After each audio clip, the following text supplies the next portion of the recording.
Hello friends, क्या आप सभी जानते हैं कि ऑर्डिनेंस क्या होता है, यानी कि अध्यादेश किसे कहते हैं। तो आइए हम समझते हैं। अध्यादेश एक ऐसा कानून है जो केंद्रीय मंत्रिमंडल की सिफारिश पर राष्ट्रपति के द्वारा प्रख्यापित किया जाता है, जिसका प्रभाव संसद जो अधिनियम बनाती है ना, उसके समान ही रहता है। लेकिन इसे केवल तभी जारी किया जा सकता है जब संसद सत्र में नहीं होती है और भारत सरकार को तत्काल एक विधायी कार्रवाई करने की ज़रूरत होती है। देखिए, जो अध्यादेश है ना, अध्यादेश जारी करना भारत के राष्ट्रपति का एक विधायी अधिकार है।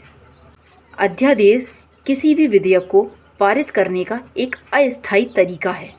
कोई भी अध्यादेश सदन के अगले सत्र के अंत के बाद 6 हफ्तों तक जारी रहता है। यानी जिस भी विधेयक पर अध्यादेश लाया जाता है उसे संसद के अगले सत्र में वोटिंग के ज़रिए पारित करवाना होता है। ये मैंने आपको एक जनरली प्रोसीजर बता दिया। अब इसके बारे में कुछ इम्पोर्टेंट प्रोविज़न कि ये कहाँ पर डिफ़ाइन किया गया है कॉन्स्टिट्यूशन में।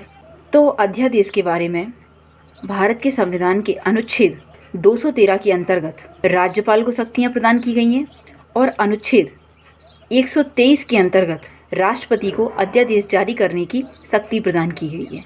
इससे रिलेटेड एक केस भी है, A.K. Rao versus union of India 1982 का सुप्रीम कोर्ट का केस है, जिसमें ये कहा गया कि जब कोई अस्पष्ट यानी कोई चीज़ स्पष्ट नहीं हो या अयुक्ति युक्त यानी अनरीजनेबल हो और निरंकुशता या लोक हित के आधार पर यानी जिसमें पब्लिक का इंटरेस्ट हो, उसके आधार पर अध्यादेश की जांच भी की जा सकती है।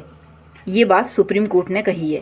यानी कि पार्लियामेंट या राष्ट्रपति कोई भी चीज़ जारी कर दे तो ये नहीं है कि उसकी जांच नहीं हो सकती है। जांच हो सकती है, लेकिन उनके आधार हैं।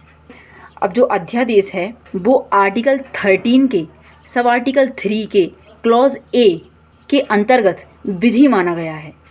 वहाँ पर डिफाइन किया गया है और इसको लॉ माना गया है। सदन में पुनः समवेत होने की तारीख से ये 6 सप्ताह की समाप्ति पर ये लागू नहीं रहता है, यानी कि ये ख़त्म हो जाता है। मैंने आपको पहले भी प्रोसीजर बता दिया था और अब इसके बारे में जो भारत के संविधान में प्रोविज़न किए गए हैं वो बता दिया है। सो ये अध्यादेश के बारे में एक इम्पॉर्टेंट और संक्षिप्त जानकारी है। मेरे ख्याल से आपको समझ में आ गया होगा। Thank you so much friend for watching me and listening.